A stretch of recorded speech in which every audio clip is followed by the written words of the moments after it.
2 dose लगवाएंगे, corona को हराएंगे। नमस्कार, शाम के 5 बज चुके हैं। आप देख रहे हैं आज तक। मैं हूं आपके साथ चित्रा त्रिपाठी।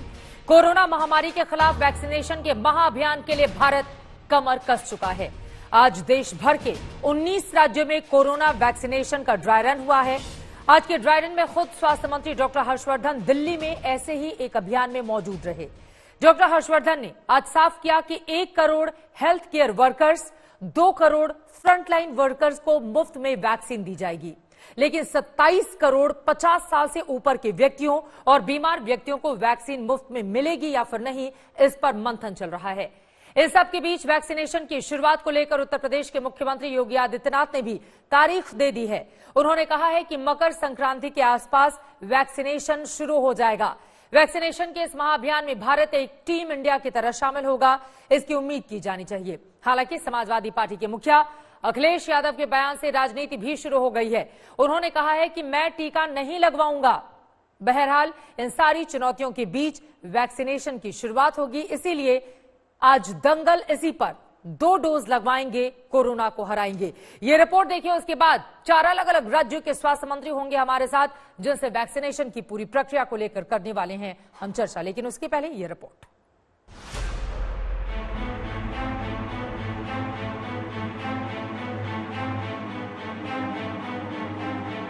एक 135 करोड़ के देश में कोरोना का वैक्सीनेशन राष्ट्रीय संकल्प है। इसलिए वैक्सीनेशन के शुभारंभ की तारीख के ऐलान से पहले पूरा देश तैयार हो रहा है। देश के 19 राज्यों के 260 केंद्रों पर कोरोना वैक्सीनेशन का ड्राई रन हो रहा है। खुद देश के स्वास्थ्य मंत्री डॉक्टर हर्षवर्धन दिल्ली में एक ड्राई रन के अभियान में शामिल हुए। इस डेस्क पर आने के बाद आपको यहाँ रजिस्ट्रेशन प्रोसेस किया जाएगा। आपको जो मैसेज आया है उसके लिए जो नाम आपका यहाँ पर दर्ज हुआ है उसकी चेकिंग होगी, यहाँ पर डॉक्यूमेंटेशन होगा, यहाँ पर आपकी एंट्री कराई जाएगी बाकायदा, और उसके बाद आपको यहाँ से वैक्सीनेशन ऑफिसर 2 यहाँ डायरेक्ट करेंगे। वैक्सीन के आने से पहले पूरे देश में ड्राई रन किया जा रहा है। हम इस वक्त यूपी की राजधानी लखनऊ में है, KGMU में, जहां पर आप देख सकते हैं इस तरह से वॉलंटियर्स बैठाए गए हैं। ये मेडिकल कॉलेज के ही यहाँ पर स्टूडेंट्स हैं जिनको वॉलंटियर्स के तौर पर यहाँ पर तैयार किया गया है। इस वक्त हम मौजूद हैं अहमदाबाद के ही एक स्कूल में, जो स्कूल को कोविड वैक्सीनेशन सेंटर में तब्दील कर दिया गया है। यहाँ पे आप देख सकते हैं जो भी लोग वैक्सीनेशन के लिए यहाँ पे आएंगे तो उनके लिए खास तौर पर थर्मल गन, मास्क और सैनिटाइजर ये रखा गया है। ऑक्सफोर्ड एस्ट्राजेनेका की कोरोना वैक्सीन के इमरजेंसी इस्तेमाल की मंजूरी एक्सपर्ट ग्रुप से मिली है।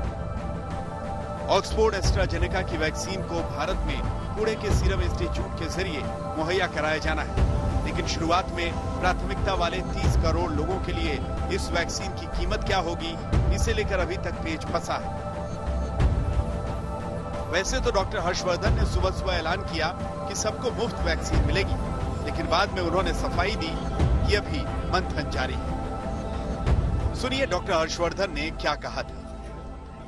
सर, वैक्सीन जो है वो फ्री होगी लोगों के लिए या उन्हें कीमत देनी पड़ेगी? दिल्ली में जैसे फ्री है, दिल्ली में नहीं, सारे देश में फ्री हो।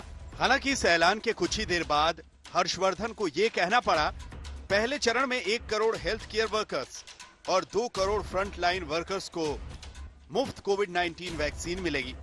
जुलाई तक 27 करोड़ प्राथमिकता वाले ग्रुप को कैसे वैक्सीन मिलेगी, इसके ब्यौरे को अभी तैयार किया जा रहा है।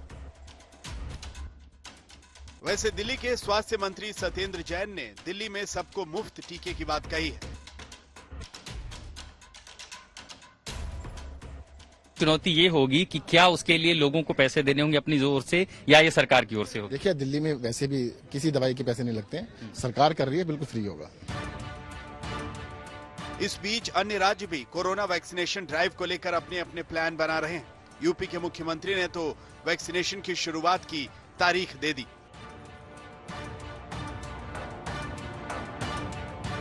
क्या प्रदेश के अंदर ड्राई रन हो रहा है, एक ट्रायल किया जा रहा है कि वैक्सीनेशन का कार्यक्रम कैसे होना है। 5 तारीख को पूरे प्रदेश के अंदर होगा और फिर हम विश्वास के साथ कह सकते हैं कि मकर संक्रांति के आसपास हम लोग वैक्सीन लेकर के प्रदेश की जनता के लिए वैक्सीन लेकर के भी हम प्रदेश के अंदर और देश के अंदर। वैसे यूपी में वैक्सीनेशन के इस प्लान के बीच राजनीति की भी एंट्री हो गई है। देखिए मैं तो नहीं लगवाऊंगा अभी वैक्सीन, मैंने अपनी बात कह दी, और वो भी बीजेपी लगाएगी उसका भरोसा करूंगा मैं? अरे जाओ भाई, अरे अपनी सरकार आएगी सबको फ्री वैक्सीन लगेगी, हम बीजेपी का वैक्सीन नहीं लगवा सकते। बहरहाल वैक्सीनेशन की ओर देश कदम बढ़ा चुका है। अभी सिर्फ ऑक्सफोर्ड की वैक्सीन को भारत में मंजूरी मिली है, लेकिन भारत बायोटेक की कोवैक्सीन समेत कुछ और वैक्सीन भी रेस में है। आज तक ब्यूरो। 2 डोज लगवाएंगे, कोरोना को हराएंगे, सबसे बड़ी तैयारी देश भर में अब शुरू हो चुकी है। लेकिन राज्य इसके लिए कितने हैं तैयार, इसी पर बातचीत करने के लिए 4 अलग अलग राज्यों के स्वास्थ्य मंत्री इस वक्त हमारे साथ जुड़ चुके हैं। उनका तारुफ परिचय आपसे करवा देती हूं। उत्तर प्रदेश जो देश का सबसे बड़ा सूबा है, उसके हेल्थ मिनिस्टर इस वक्त जय प्रताप सिंह जी हमारे साथ मौजूद हैं। हमारे साथ छत्तीसगढ़ के स्वास्थ्य मंत्री टी.एस. सिंहदेव जी इस वक्त आपको लाइव दिखा दे रहे हैं टीवी स्क्रीन पर। हमारे साथ राजस्थान के स्वास्थ्य मंत्री रघु शर्मा भी जुड़ चुके हैं और साथ ही हमारे साथ मौजूद हैं मध्य प्रदेश के चिकित्सा और शिक्षा मंत्री विश्वास सारंग। लेकिन सबसे पहले जय प्रताप सिंह जी आपसे ही शुरुआत करते हुए, चूंकि सबसे बड़ा सूबा होने के नाते चुनौती भी सबसे बड़ी है, लेकिन इन सब के बीच मुख्यमंत्री योगी की ओर से जब कहा जाता है कि मकर संक्रांति के आसपास वैक्सीनेशन की प्रक्रिया शुरू हो जाएगी, तो एक उम्मीद भी बनती है। राज्य सरकार की वैक्सीनेशन को लेकर क्या है तैयारी, आज का ड्राई रन कैसा रहा?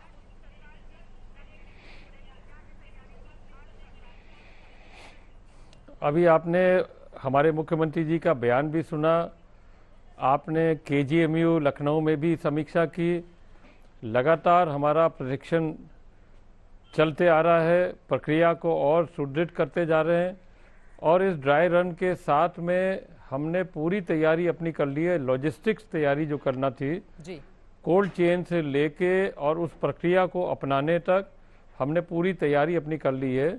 और जैसे आपने अभी कहा भी है कि 5 तारीख को 75 जनपद में 6-6 साइट पर हमारे ड्राई रन पुनः चलेंगे, जिसमें जो अभी थोड़ी बहुत जो हमको लग रही है कहीं कमियां या कोऑर्डिनेशन की कमी है, उसको भी हम पूरा कर लेंगे और इस तरह हम पूरी तरह से तैयार हैं।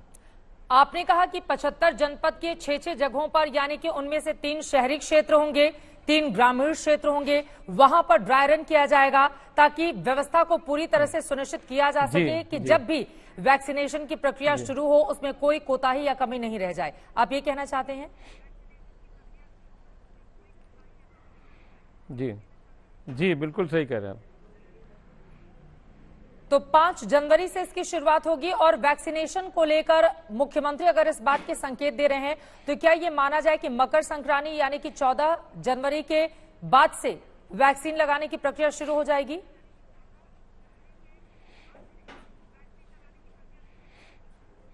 हो जानी चाहिए, क्योंकि जो संकेत हमको केंद्र सरकार के द्वारा मिल चुकी है, जब ये वैक्सीन का चयन हो गया है, वैक्सीन के निर्माता का चयन होने के बाद से जितना भी उत्पादन वो करके रखेंगे, पूरे देश में एक साथ उनको सप्लाई करने की व्यवस्था करना है। उसी में उत्तर प्रदेश को भी आवश्यकता अनुसार वो सप्लाई करेंगे। ये पूरा चेन आपका अब से लेके मकर संक्रांति तक शायद पूरा हो जाना चाहिए। और जैसे वो हमारे सप्लाई डिपोज में आना शुरू हो जाएगा हमारे कोल्ड चेन्स में, हमको लगता है कि मकर संक्रांति के बाद जो भी दिन तैयारी कर लेंगे और उसमें हम लोग प्रारंभ कर देंगे इसको। 22 करोड़ से ज्यादा की आबादी उत्तर प्रदेश की है। ऐसे में वैक्सीन सबसे पहले किन लोगों को लगाया जाएगा? क्या वैक्सीन पूरी तरह से मुफ्त होगी? इसको लेकर क्या प्रक्रिया निर्धारित की गई है स्वास्थ्य मंत्री जी?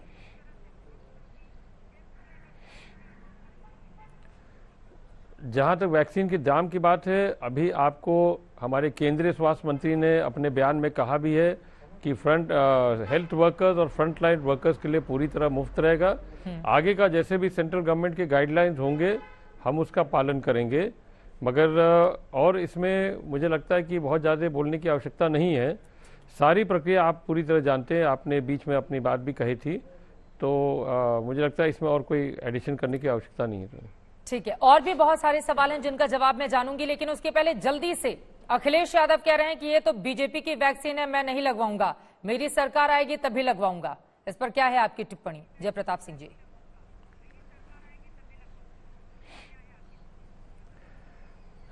कुछ लोग राजनीति में इतना गिर जाते हैं और सत्ता से बाहर रहने पर उनको लगता है कि हल्के बयान देके या उल्टा पुल्टा बोल के एक लोकप्रियता हासिल करने चाहते हैं, तो ये बड़ा दुर्भाग्य है कि इस भारत देश में राजनीति इतना गिर चुका है कि आदमी अपने आप को संभालने के लिए क्या बोलता है उसको खुद ही नहीं समझ में आता है।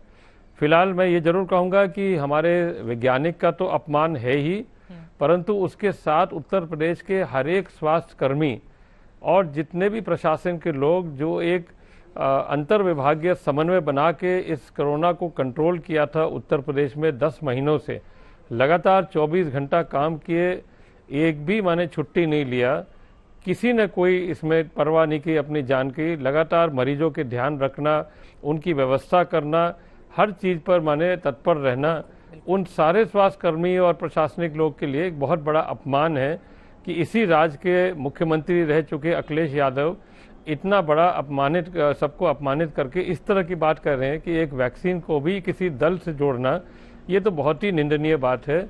इसका तो कोई जवाब ही नहीं है इसका। मुझे लगता है जनता ही उसका जवाब दे पाएगी। कोरोना की वैक्सीन लगवाएं या नहीं लगवाएं, लेकिन बात इससे कहीं ज्यादा बड़ी हो जाती है। अगर एक राजनीति के इतने बड़े चेहरे की ओर से इस तरह की बातें कही जाएंगी तो यकीनन जनता के बीच भी एक गलत संदेश जाएगा। तो इससे कैसे निपटेंगे? क्योंकि लोगों के भीतर अगर ये आ गया कि ये बीजेपी की वैक्सीन है, इस वैक्सीन को लगाने से हमको कोई दिक्कत हो सकती है, तो इसको हैंडल करना आप लोगों के लिए काफी ज्यादा मुश्किल हो जाएगा। क्या करेंगे फिर आप?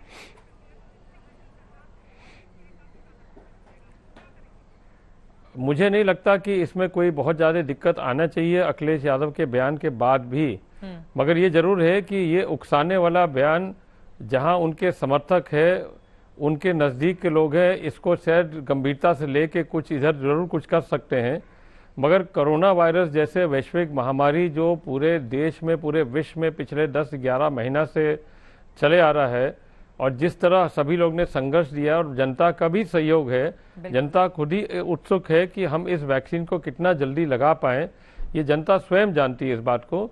इसलिए जनता मुझे लगता है कि इनके बातों में बहुत ज़्यादा ध्यान नहीं देगी और अगर कहीं किसी समुदाय में या किसी ऐसे जगह आता भी है अगर कोई समस्या, तो संवाद के जरिया से उन लोग से बातचीत करके इसकी अच्छाई, क्योंकि किसी को इसका विरोध करने की आवश्यकता ही नहीं है। ये तो एक बीमारी है, बीमारी को रोकने के लिए एक वैक्सीन तैयार किया गया, पूरे विश्व में तैयार हुआ है, भारत में तैयार हुआ है, तो इसमें किसी को आपत्ति भी नहीं होना चाहिए। ये तो हमारा खुद का स्वास्थ्य है, अपने आप को सुरक्षित रखने के लिए और अपने पूरे समाज को सुरक्षित रखने के लिए हमको ये रखना जरूरी है। उनको कम से कम इस तरह के बयानों से बचना चाहिए, क्योंकि कोरोना महामारी ने 2020 के साल में कितने लोगों को हमसे छीना है।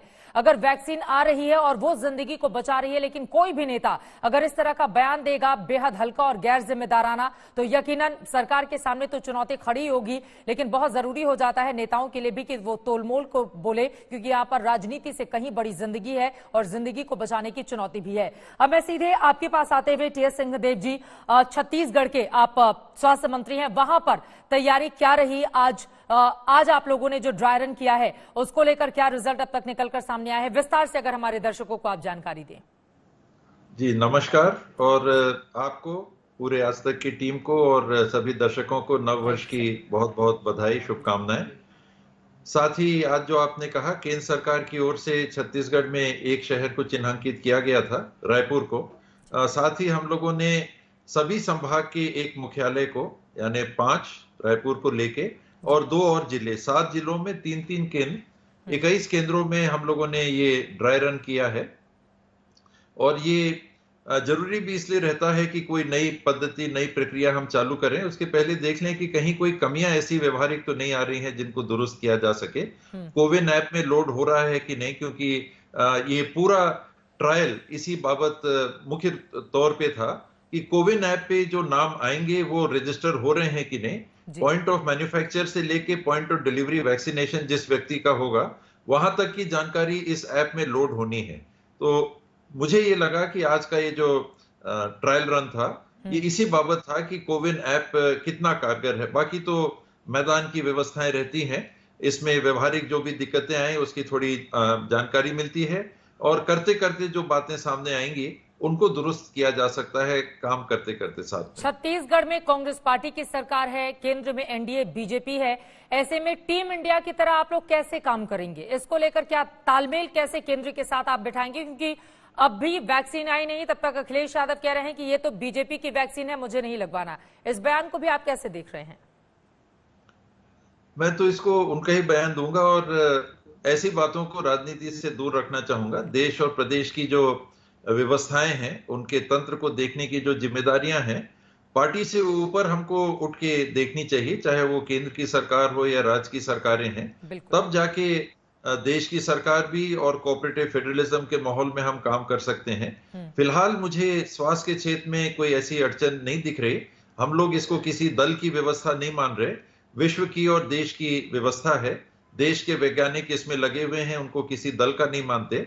और अंतरराष्ट्रीय स्तर पे वैक्सीन के परीक्षण के बाद जो उनको मान्यताएं मिलती हैं, फिर देश के हमारे उच्चतम जो संस्थाएं होती हैं वो प्रमाणीकरण करती हैं कि हाँ, ये वैक्सीन देश में उपयोग के लिए हम सहमति अपनी देते हैं और उसके बाद ये वैक्सीन आएंगी। मेरी जानकारी में 137 करोड़ की लगभग आबादी देश की, इसके 160 करोड़ वैक्सीन लेने की बात सुनने में आती है। अर्थात करीब 80 करोड़ लोगों को अगर सबको 2 वैक्सीन लगेंगी तो 80 करोड़ लोगों को, और पहले फेज में 30 करोड़ वैक्सीन करीब 15 करोड़ लोगों को लगना है। तो जून जुलाई तक ये 30 करोड़ वैक्सीन उपयोग में आ सकें, ये चुनौती है।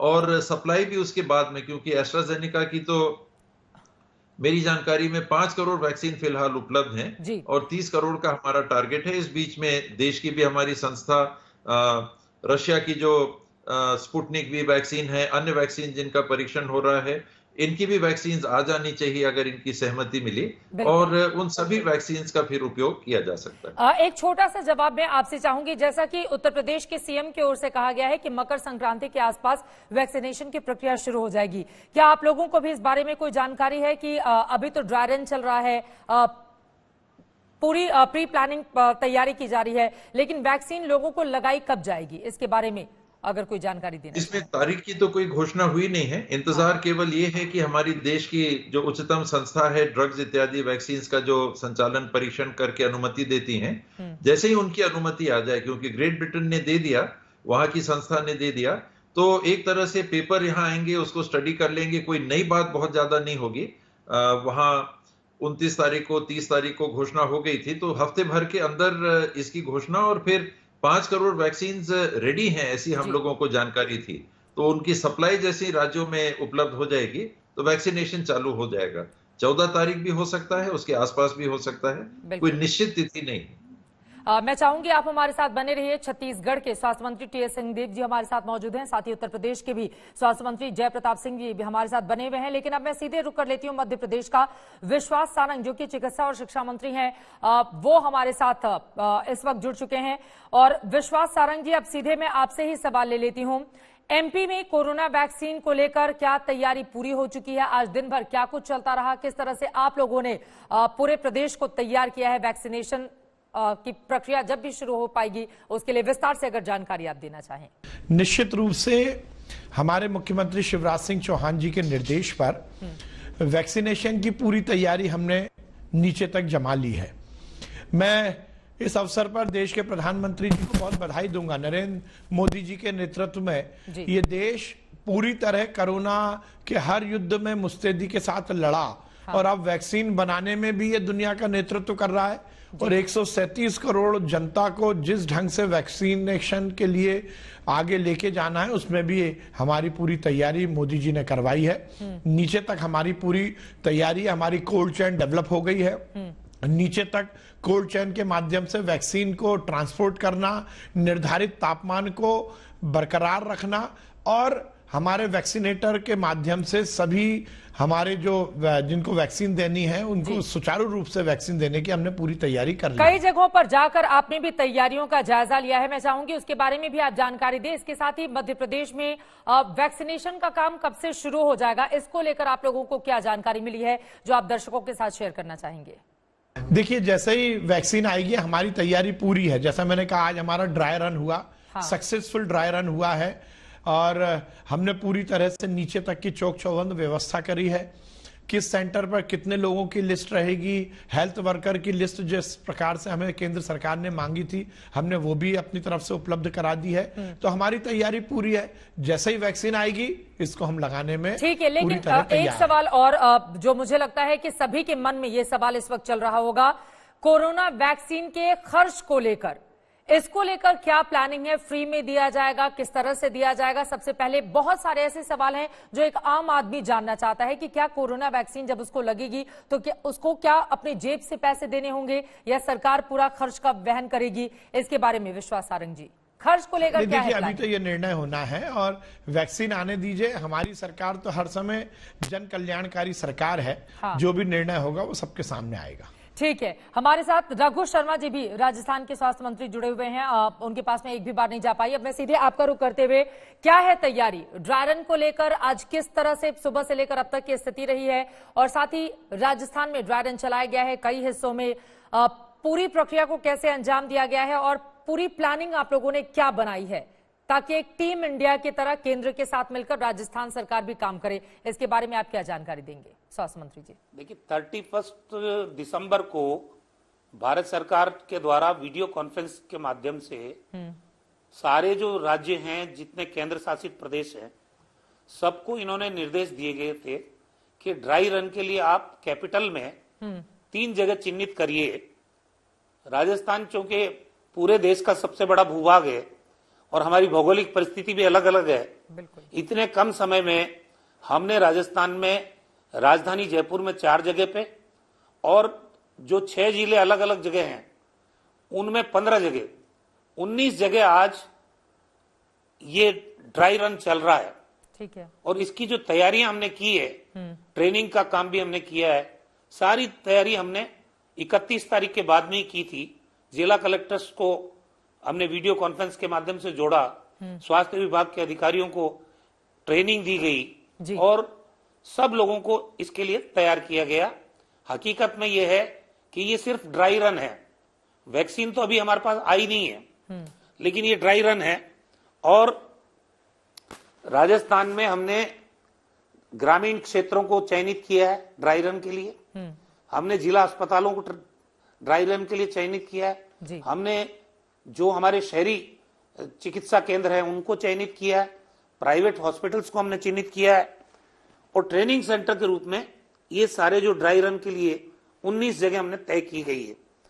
और सबसे बड़ी चीज है कि ये इसमें चाहे कोविन वेबसाइट है, हमने हर जगह पे 25 हेल्थ वर्कर को चयनित किया है। उसमें 5 लोग वो हैं जो वैक्सीनेटर भी हैं। तो ये 25 लोगों को पहले लगेगी, उसका ट्रायल भी ठीक है। विस्तार से आपने पूरी जानकारी दे दी। अगला सवाल जल्दी से इसका मैं जवाब आपसे चाहूंगी।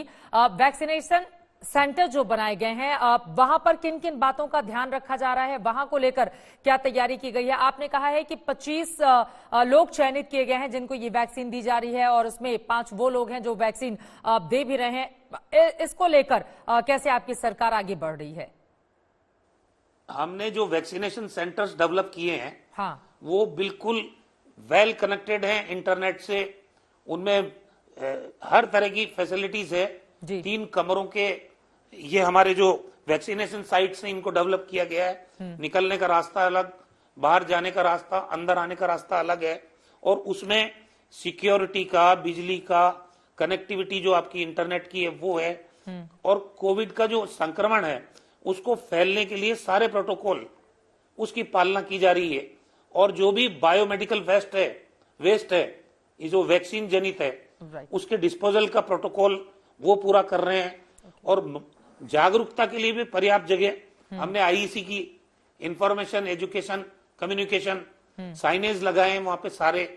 और इसके अलावा सबसे बड़ी बात यह है कि अगर किसी के मान लो केस बिगड़ जाता है तो उसका भी इंतजाम करने के लिए 104 मतलब केस बिगड़ने के हालात में भी आप लोगों ने पूरे इंतजाम करके रखे हुए हैं। यकीनन बहुत ज्यादा जरूरी भी हो जाता है क्योंकि वैक्सीन को लेकर लोगों के मन में थोड़ी डर की भावना भी इस वक्त देखने को मिल रही है, जिसको दूर किया जाना यकीनन राज्य सरकारों की भी उतनी ही जिम्मेदारी है जितनी की केंद्र सरकार को। अब अगला सवाल मैं आपसे ले लेती हूं।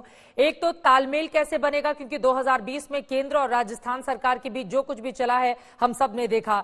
2021 में चूंकि वैक्सीनेशन की यह प्रक्रिया और जान बचाने की चुनौती से देश को लड़ना होगा और आगे बढ़ना होगा ताकि कोरोना को देश के बाहर किया जा सके, खत्म किया जा सके। अब मैं जानना चाहूंगी वैक्सीन लगाने की प्रक्रिया को लेकर राजस्थान सरकार की क्या प्लानिंग है? वैक्सीनेशन की प्रक्रिया शुरू होने पर क्या तैयारी है और क्या कोई तारीख आप लोगों के हिसाब से, जैसा कि यूपी के सीएम कह रहे हैं, इस बारे में कोई भी जानकारी आप लोगों को दी गई है?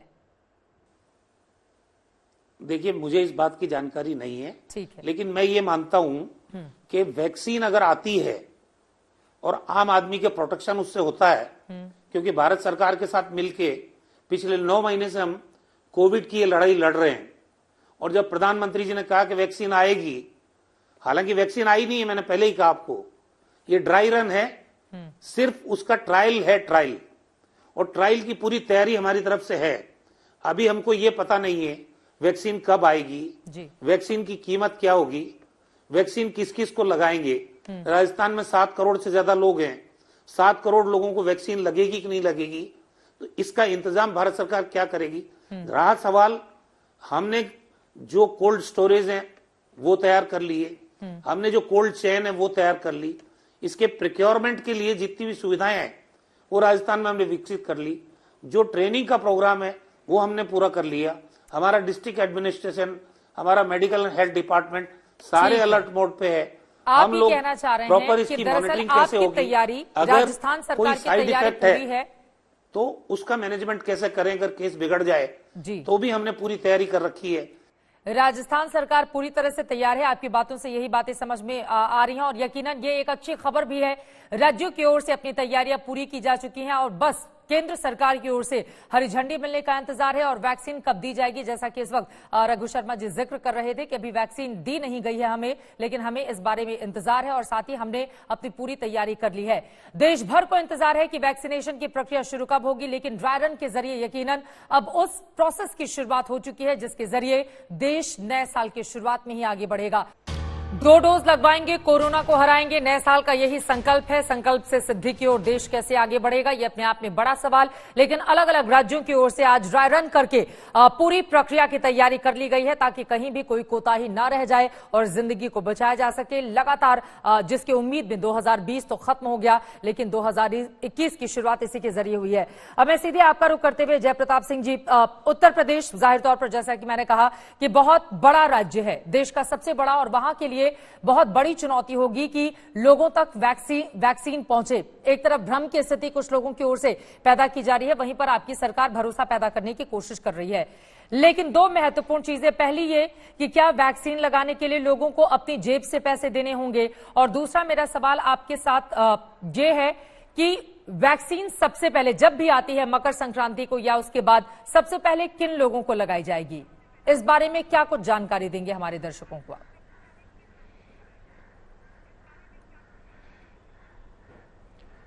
पहले ये बता दिया गया है कि जैसे वैक्सीन आएगा तो हमारे हेल्थ वर्कर को लगेगा पहले राउंड में।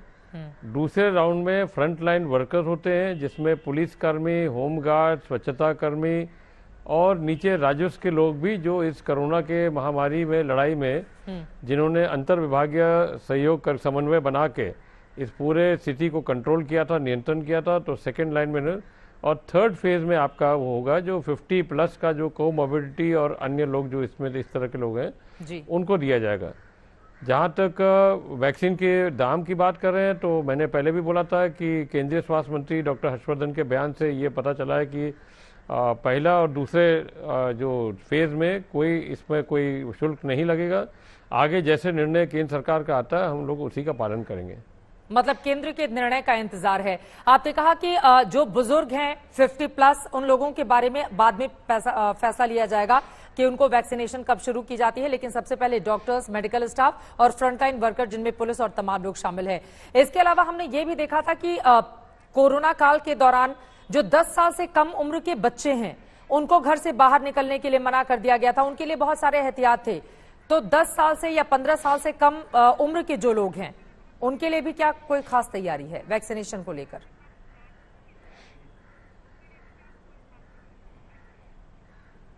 नहीं, अभी इसकी चर्चा नहीं हो रही है। अभी तो खाली फ्रंट लाइन वर्कर्स और हमारे हेल्थ वर्कर्स और फ्रंट लाइन वर्कर्स अभी 2 श्रेणी में करने के बाद जैसे जैसे हमारी ये तैयारी के साथ में वैक्सीनेशन आगे बढ़ता है, हम उसी तरह से अपना निर्णय ले लेंगे कि आगे के समाज को पहले 50 साल के लोग जो असाध्य रोग से बीमार है या काफी गंभीर है, कोमोबिडिटी जिसको हम कहते हैं, पहले इनको हम दिलवाएंगे।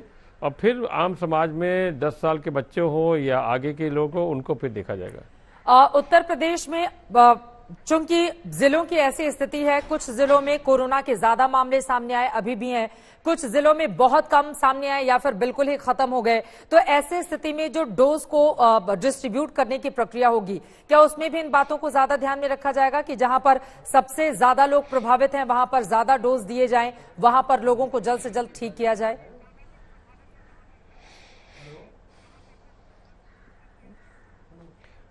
देखिए, ये तो इस समय तो हमारा कोरोना की संख्या जो आंकड़े हैं वो बिल्कुल निचले स्तर पर है और 2-3 जिले हम तो कहते हैं कि अभी एक जनपद हमारा लखनऊ जनपद है जिसमें अभी भी कुछ संख्या में कोविड पेशेंट ज्यादा निकल रहे हैं। अन्यथा सभी जनपद हमारे धीरे धीरे करके 100 के नीचे हो गए और अधिकांश हमारे 50 से नीचे भी हो गए। और जैसे आपने बताया, बहुत से ऐसे 9-10 ऐसे जनपद है जो 0 पर आ गए हैं। तो ऐसा नहीं है कि कहाँ करेंगे, मगर आबादी के हिसाब से जरूर इसको हम ध्यान में रखेंगे। लखनऊ जैसे शहर है या गाजियाबाद, मेरठ जो दिल्ली के करीब है, गौतम बुद्ध नगर है, बुलंदशहर है, बदायूं है, ये सहारनपुर है, इन थोड़े बड़े शहरों में हम लोग ध्यान देंगे कि यहाँ पर थोड़ा और तेजी से हम वैक्सीन लगाएंगे और डिस्ट्रीब्यूशन हम उसी हिसाब से करेंगे, क्योंकि बहुत से हमारे छोटे जनपद भी है जहाँ हमको उतनी संख्या में नहीं देने की आवश्यकता है, तो कम संख्या में वहाँ करेंगे और बड़े शहरों में जहां हमको ज्यादा जरूरत पड़ेगा वहां हम अपना संख्या बढ़ा देंगे वहां पर। ये महत्वपूर्ण जानकारी आपकी ओर से दी गई है और यकीनन बड़ी चुनौतियां भी हैं जिनका सामना राज्य सरकारों की ओर से, केंद्र सरकार की ओर से की जा रही है। लोगों के भीतर ये भरोसा पैदा करने की कोशिश कि वैक्सीन पर किसी के भी झांसे में नहीं आए, भ्रम फैलाने वालों से दूर रहें। इसके पहले मैं टीएस सिंहदेव जी आपके पास आऊं जल्दी से, आपका रुख करते हुए विश्वास सारंग जी, मध्य प्रदेश को लेकर मैं सवाल कर लेती हूं। वैक्सीनेशन को लेकर किस तरह की चुनौती आप लोगों को दिखाई दे रही है, अगर मध्य प्रदेश के संदर्भ में ये सवाल मैं पूछूं तो? देखिए, जैसा मैंने कहा कि कोरोना अपने आप में बहुत बड़ी चुनौती है, वैश्विक महामारी है, संक्रमण की यह बीमारी है और इसमें वैक्सीन बनाना अपने आप में बहुत महत्वपूर्ण है और उतना ही महत्वपूर्ण वैक्सीन को लगाना भी है। क्योंकि एक बात मैं यहां इंगित जरूर करना चाहता हूं सभी दर्शकों के सामने कि ये शायद दुनिया का एक ही वैक्सीनेशन प्रोग्राम होगा जिसमें एडल्ट को वैक्सीनेशन होना है। अभी तक वैक्सीनेशन बच्चों को होता है, ये पहली बार है कि एडल्ट को, जो कि बड़े हैं, उनको भी वैक्सीनेशन होगा। अपने आप में बड़ी चुनौती है। मैं भारत की सरकार को, नरेंद्र मोदी जी को बधाई दूंगा कि उनके नेतृत्व में आज ये देश खड़ा है कि हम वैक्सीन बना भी रहे हैं और वैक्सीन को लगाने की स्थिति में भी है। मध्य प्रदेश में भी हमारे मुख्यमंत्री शिवराज सिंह चौहान जी के निर्देश पर सभी व्यवस्थाएं चौक चौबंद है। तो निश्चित रूप से ये हमारे लिए बड़ी चुनौती है। जितना मुश्किल वैक्सीन बनाना है उतना ही चुनौतीपूर्ण वैक्सीन लगाना भी है। ये बहुत बड़ी बातें आपने कही हैं कि चुनौतीपूर्ण स्थिति है, क्योंकि बड़ों को लगाना है। पहले जो वैक्सीनेशन की प्रक्रिया होती है वो बच्चों को ही होती है। मैं सीधे अब टीएस सिंहदेव जी आपका रुख करते हुए छत्तीसगढ़ को लेकर मेरा ये सवाल है, आप वहां पर किस तरह की चुनौती देखते हैं? क्योंकि शुरुआती दौर में हम सब ने देखा था कोरोना को किस तरह से कंट्रोल करने का काम छत्तीसगढ़ की सरकार ने किया था। हालांकि उसमें बीच बीच में फ्लक्चुएशन भी आता रहा, लेकिन चुनौती किस तरह की आप देख रहे हैं मौजूदा वक्त में? चुनौती लॉजिस्टिक्स की भी रहेगी और लोगों का विश्वास इसमें हो कि आम लोग, टारगेटेड जो पहला ग्रुप रहेगा जिसमें फ्रंटलाइन वर्कर्स हैं, उसके बाद जब 50 साल से ऊपर के लोगों के ऊपर वैक्सीनेशन की पारी आएगी तो उसमें सबको सामने आके वैक्सीनेशन लगाने के लिए सहमत होकर आना चाहिए। यही एक बड़ी चुनौती रहेगी। बाकी 1100 केंद्रों में हम व्यवस्था कर रहे हैं। एक फैसिलिटी में करीब 100 वैक्सीनेशन प्रतिदिन लगेगा ऐसा अनुमान है। तो 1,10,000 वैक्सीन प्रतिदिन, एक महीने में अगर 20 दिन भी काम अगर होता है तो 22 लाख लोगों को ये वैक्सीन लग सकती है। और उसका गुणा हम करके देख लें तो कितने महीने में, 6 महीने में मैं देख रहा था 1,32,00,000 लोगों को वैक्सीनेशन किया जा सकता है। बिल्कुल, छत्तीसगढ़ सरकार के सामने जिस तरह की चुनौती होगी उसका आपने जिक्र किया है और इसी स्थिति में अब जरूरी हो जाता है कि केंद्र और राज्य सरकार एक साथ मिलकर कम से कम इस महामारी के वक्त में एक टीम जैसा काम करे ताकि लोगों को राहत दी जा सके और इस चुनौती से पार पाया जा सके। सीधे मैं रघु शर्मा जी आपका रुख करते हुए राजस्थान को लेकर मैं ये सवाल कर लेती हूं। चूंकि कुछ ऐसे राजनेता जरूर हैं जिनका गैर जिम्मेदाराना बयान सामने आ रहा है और यकीनन वो बहुत सारे सवालों को जन्म भी दे रहा है। अगर बौद्धिक तौर पर हम सोचे, अखिलेश यादव की ओर से जो कुछ भी कहा गया वो बहुत हल्का बयान है। उन्होंने कहा कि ये बीजेपी की वैक्सीन है, हम तो नहीं लगाएंगे। लेकिन वहीं अगर मैं अब राजस्थान के संदर्भ में ये सवाल ले लूं तो इस बयान को आप किस तरह से देख रहे हैं और आप लोगों ने खुद को कैसे तैयार किया है जिस तरह की चुनौतियां पैदा होंगी उससे निपटने के लिए, और आप राजस्थान में कैसा चैलेंज देख रहे हैं? आप मेरे को एक बात बताइए, जीवन बचाने का संघर्ष है ये, आम आदमी की जिंदगी। जिन लोगों ने हमें सरकार में बैठाया उन्हीं लोगों ने तंपिंग मेजोरिटी से मोदी जी को भी सरकार में बैठाया। तो ये आम आदमी की जिंदगी से जुड़ा हुआ सवाल है। अगर हम केंद्र से हमारी तनातनी भी है, उससे इसका कोई सरोकार नहीं मानता मैं। वैक्सीन देना है, भारत सरकार को देना चाहिए, लगाना है, इंतजाम हमने कर लिए। आज ड्राई रन जो 19 जगह पे हम लोग कर रहे हैं वो इस बात का सबूत है कि राजस्थान तैयार है हमारे प्रदेश के लोगों को बचाने के लिए। वैसे भी मैं आपको निवेदन करता हूं कि भारत सरकार इस फेडरल स्ट्रक्चर में अगर महामारी के इस दौर में अगर भूमिका की बात करेगा तो भूमिका तो राज्यों की है। अगर आप वैक्सीन दे भी देते हैं, लगाने का काम तो राज्यों को करना है। कोविड को नियंत्रित करना था तो भी राज्य कर रहे थे। हमने अगर मान लो आरटीपीसीआर लेबोरेटरीज की स्थापना की, 65,000 टेस्टिंग कैपेसिटी डेवलप की तो भी राज्यों ने की है। बिल्कुल। अगर मान लो लिक्विड ऑक्सीजन भीलवाड़ा मॉडल की बहुत ज्यादा राजस्थान को लेकर चर्चा भी हुई थी। बिल्कुल बिल्कुल, ये महत्वपूर्ण बातें आप हैं कि इंप्लीमेंट करने का काम तो राज्य सरकारों के जिम्मे ही होगा और यकीनन इस मुश्किल भरे दौर में उनको निभाना भी होगा पूरी ईमानदारी के साथ। लेकिन अगला सवाल, राजस्थान में कौन सी वैक्सीन लगेगी और साइड इफेक्ट को लेकर राजस्थान सरकार की क्या तैयारी है? इस बारे में वैक्सीन को लेकर खासतौर से केंद्र से आपकी क्या बातचीत हुई है?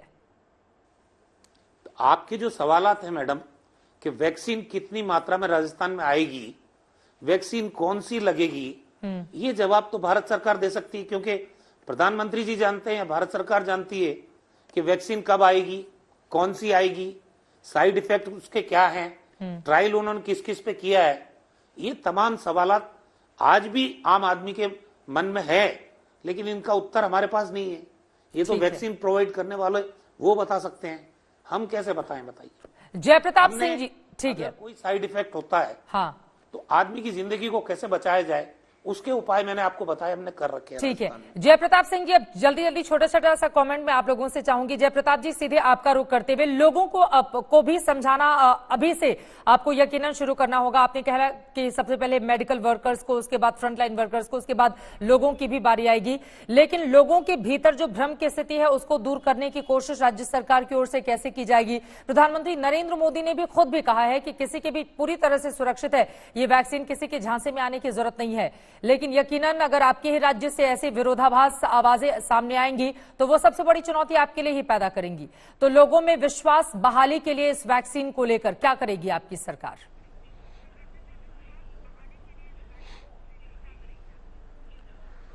उत्तर प्रदेश के लोगों में पूरा विश्वास है हमारे ऊपर और इस वैक्सीन के ऊपर। विरोधाभास तो एक व्यक्ति ने अपना बयान बोला है, उससे ये नहीं महसूस होता कि वो बयान पूरे उत्तर प्रदेश के लोग उसको सुनेंगे और मानेंगे।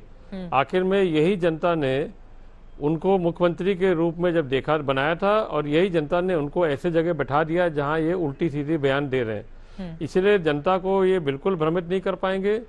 जनता पूरी चीज जानती भी है, समझती भी है। वैक्सीन उनके स्वास्थ्य के लिए बहुत ही आवश्यक है। अपना सुरक्षा रखने के लिए जनता अच्छी तरह समझ रही है इस बात को, और वैक्सीन आने के समय, लगाने के समय जब होगा तो बिल्कुल वो पूरी तरह से सहयोग करेंगे और आएंगे भी, और हम लोग सब उनके वैक्सीन लगाएंगे भी। ये सवाल इसलिए, देखिए कुछ लोग अगर राजनीति चमकाने की कोशिश कर रहे हो वो एक इधर सब्जेक्ट हो सकता है, लेकिन धर्म के आधार पर भी वैक्सीन को लेकर बहुत सारे सवाल खड़े किए जा रहे हैं और ऐसा दूसरे भी कई मामलों में हम देख चुके हैं।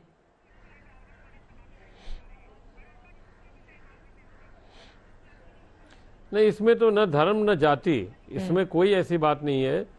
पूर्व में हमारे बहुत पहले पोलियो ड्रॉप भी लगाया जाता था, जब उसमें भी थोड़ा बहुत लोगों ने इस तरह का अफवाह फैला के कुछ विरोध किया था, परंतु वो भी धीरे धीरे समझाने बुझाने पर, संवाद करने पर वो भी सब ठीक हो गया है। आज हर एक आदमी जानता है कि स्वास्थ्य सेवाएं में क्या क्या उपलब्ध है। टीकाकरण में नवजात शिशु जब पहला पैदा होता है उसकी जाति और न तो उसका मजहब देखा जाता है। जैसे वो पैदा होता है उसको 5 टीके लगते हैं अलग अलग टाइम पे, 7 टीके लगते हैं और आगे चल के 15 साल तक तमाम नए टीके डेवलप हुए, वो हर एक व्यक्ति को लगना शुरू हो गया है। और हर आदमी जानता है कि इन टीकों से उनका बहुत ज़्यादा सुरक्षा भी होता है, इन बीमारियों से दूर रहता है। ये भी एक बीमारी है और इस बीमारी को काउंटर करने के लिए, इसको रोकथाम करने के लिए ये वैक्सीन डेवलप हुआ है और वैक्सीन हर आदमी तैयार होकर लगाएगा। तो हमें पूरा विश्वास है कि हमको कोई इसमें कोई दिक्कत नहीं आएगी और हम अच्छी तरह से इसको लगा पाएंगे। ठीक है, विश्वास सारंगी, अब सीधे आपका रुख कर लेते हुए मध्य प्रदेश के मद्देनजर तमाम सवालों के आपने जवाब दिए, लेकिन अखिलेश यादव ने कहा है कि वो बीजेपी की वैक्सीन को नहीं लगाएंगे। अगर एमपी में ऐसी ही राजनीति अगर शुरू हो जाएगी तो फिर क्या करेंगे आप? देखिए, ये बात उनकी कुंठा को प्रदर्शित करता है, उनके फ्रस्ट्रेशन को प्रदर्शित करता है। क्या कमलनाथ जी और अखिलेश यादव जी जो पाकिस्तान में वैक्सीन बनेगी उसको लगवाएंगे क्या? ये किस तरह की भाषा बोल रहे हैं? यदि आप किसी वैज्ञानिक के अनुसंधान को किसी पार्टी से जोड़कर देखोगे तो अखिलेश जी और कमलनाथ जी आपकी मानसिक स्थिति को यह प्रदर्शित करता है।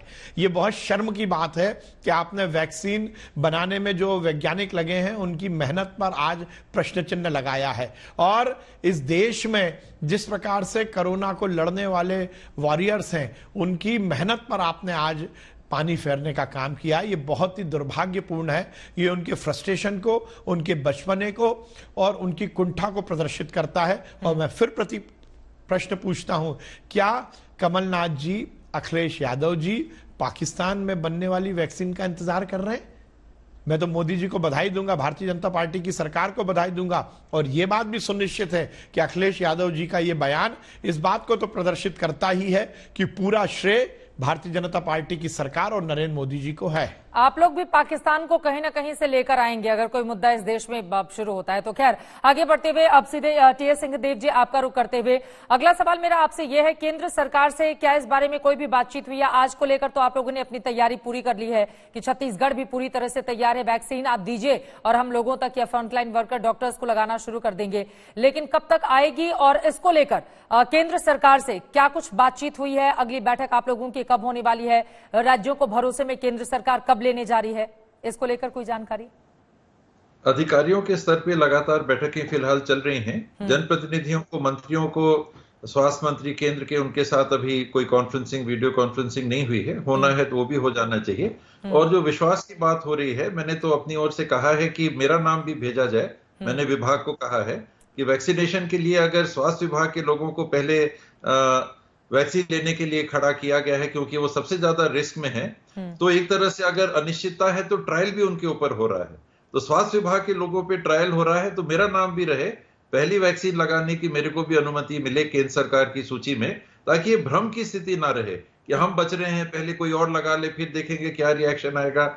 हम वैश्विक स्तर के वैज्ञानिकों की राय पे चल रहे हैं। इसमें कोई भी ऐसा मिक्स्ड संदेश नहीं जाना चाहिए, कोई ऐसी भ्रम की स्थिति उत्पन्न करने के लिए हमको कुछ भी नहीं कहना चाहिए। और लगाने के लिए है तो हम लोग सबसे पहले खड़े हैं, हम लोगों पे प्रयोग किया जाए। और केंद्र सरकार से जब भी बात होगी, हम लोग वैक्सीनेशन के दाम के बारे में, कॉस्टिंग के बारे में, उसके लिए उपलब्ध कराने के बारे में अपने सुझाव केंद्र को देते रहते हैं, केंद्र सरकार को। और जितना जल्दी निर्णय हो जाए उतना अच्छा। टीएस सिंहदेव जी, लेकिन एक और सवाल इसी के साथ, आपने कहा है कि हम खुद भी चाहेंगे कि सबसे पहले जो वैक्सीनेशन की प्रक्रिया शुरू हो, चूंकि एक ट्रायल के तौर पर भी यकीनन ये चलेगा आगे, जिसको बहुत सारे लोग ऐसे होंगे जो इस बारे में इंतजार भी करेंगे कि पहले कुछ लोगों को लग जाए, हम देख लेते हैं, उसके बाद फिर हम अपने आप को आगे करेंगे। लेकिन हाल ही में हमने देखा था हरियाणा के स्वास्थ्य मंत्री अनिल विज को लेकर ट्रायल के तौर पर वैक्सीनेशन की प्रक्रिया का वो हिस्सा रहे, बाद में कोरोना से संक्रमित हो गए, फिर उनकी तबियत भी ज्यादा खराब हो गई, जिसके बाद उनको बड़े हॉस्पिटल में भर्ती करना पड़ा। तो इस स्थिति से कैसे निपटेंगे? क्योंकि उसको जानते हुए मैंने कहा, जी इस जानकारी को रखते हुए मैं ये कह रहा हूं कि मैं वैक्सीन लेना चाहूंगा पहले। और विज जी को वैक्सीन के चलते कोरोना हुआ ऐसी कोई बात सामने नहीं आई है। उनको वैक्सीन का प्रभाव हुआ, वैक्सीन के प्रभाव होने में समय लगता है। दो बारी में वैक्सीन लग रही है। पहले आपको वैक्सीनेशन होगा, उससे 2 से 8 सप्ताह बाद दूसरा डोज लगना है, यानी पहले वैक्सीन के डोज में इम्यूनिटी आपको नहीं हो गई। तो सतर्कता भी पूरी बरतनी चाहिए। और विज साहब को किन कारणों से कोरोना हुआ, मैं ये नहीं स्वीकार कर पाऊंगा कि वैक्सीनेशन के चलते उनको कोरोना हुआ, ये तो बहुत ही गलत ख्याल हो जाएगा। वैक्सीनेशन हुआ, उस ट्रायल दौर में वो गुजर रहे थे और उस बीच में उनको कोरोना हो गया, ये क्रम हुआ होगा। और हम सब उनके अच्छे स्वास्थ्य की कामना करते हैं, लेकिन कोरोना को हराने के लिए हर एक व्यक्ति को कमर कसनी होगी। इसी वजह से 2 गज की दूरी और मास्क बहुत जरूरी है। वैक्सीनेशन की प्रक्रिया शुरू होने के बाद भी दर्शकों को इस बात को ध्यान में रखना होगा। रघु शर्मा जी, जल्दी से आपका रुख करते हुए वैक्सीन के साइड इफेक्ट को लेकर आप क्या कहना चाहेंगे? अपनी जवाबदेही राज्य सरकार इसको लेकर कैसे तय करेगी? नहीं, जवाबदेही से हम इनकार नहीं कर रहे हैं, लेकिन वैक्सीन के मामले में प्रधानमंत्री जी खुद मॉनिटर कर रहे हैं। हाँ। उन्होंने देश की जनता को कहा है वैक्सीन आने वाली है। हमारे जो भारत सरकार के लोग हैं वो बोल रहे हैं वैक्सीन आने वाली है। कौन सी वैक्सीन आएगी, कब आएगी वैक्सीन, हमें तो सिर्फ लगाना है, तैयारी करनी है। अब उसके साइड इफेक्ट्स के बारे में ICMR है, भारत सरकार जिन पे ट्रायल किया है उनका प्रयोग क्या रहा है, उसको देश की जनता को सामने रखना चाहिए। जब हमने ट्रायल ही नहीं किया, हाँ। हमें वैक्सीन के बारे में मालूम नहीं है, वैक्सीन कब आएगी इसके बारे में पता नहीं है, कितनी मात्रा में आएगी इसके बारे में पता नहीं है, तो जो सवाल अनुत्तरित हैं, हाँ। उनका उत्तर तो भारत सरकार को देना है। लेकिन ऐसा लग रहा है कि सारी की सारी चीजें आप भारत सरकार के मत्थे मरने की कोशिश कर रहे हैं, ये कहते हुए कि इस सवाल का जवाब भी भारत सरकार देगी, उस सवाल का जवाब भी, प्रक्रिया क्या होगी, पैसे कितने होंगे। लेकिन फिर भी राज्य सरकार की भी जिम्मेदारी बनती है। भरोसा कैसे देंगे? आप ही 7 करोड़ जनता की बात बार बार राजस्थान को लेकर कर रहे हैं, वैक्सीन को लेकर लोगों तक कैसे पहुंचेगी सरकार? हमसे जो वीडियो कॉन्फ्रेंस के माध्यम से हमारे अधिकारियों को जो कहा गया कि आप 2 तारीख को ड्राई रन करिए जी, और सारे राज्यों को और केंद्र शासित प्रदेशों को कहा गया कि आप अपनी अपनी राजधानी में 3 जगह चिन्हित करके वहां ड्राई रन करिए। हमने राजस्थान में 19 जगह चिन्हित किए और जो तैयारियां की है वो मैंने आपको बता दी सारी। हम उसके आफ्टर इफेक्ट के बारे में कैसे तैयार हैं, हमने किस ढंग से वैक्सीनेशन सेंटर्स डेवलप किए हैं, वहां हमने सारी सुविधाएं उपलब्ध कराई है। हम कोल्ड चेन स्टोरेज बनाया है, कोल्ड स्टोरेज बनाया है। तो सारी चीजों की तैयारी, मॉनिटरिंग कैसे की जाएगी, कितने हेल्थ वर्कर्स को एक सेंटर पे वैक्सीनेशन दी जाएगी, 5 वैक्सीनेटर्स उनको भी वैक्सीन लगाने की हमने व्यवस्था की है। तो राजस्थान लगाने के लिए तैयार है। हमको यही कहा गया है कि आप ड्राई रन करिए, आज हम ड्राई रन कर रहे हैं। अब वैक्सीन देंगे वो वैक्सीन भी लगाएंगे।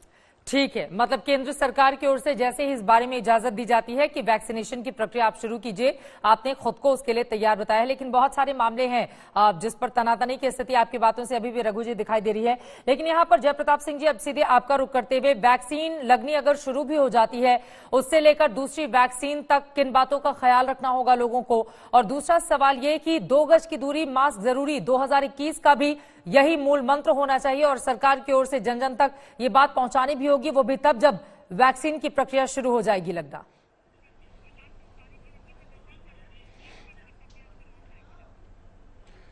देखिए, पहला वैक्सीन लगने के बाद उसका सेकंड डोज लगाना अति आवश्यक है। 28 दिन का गैप बताया जा रहा है।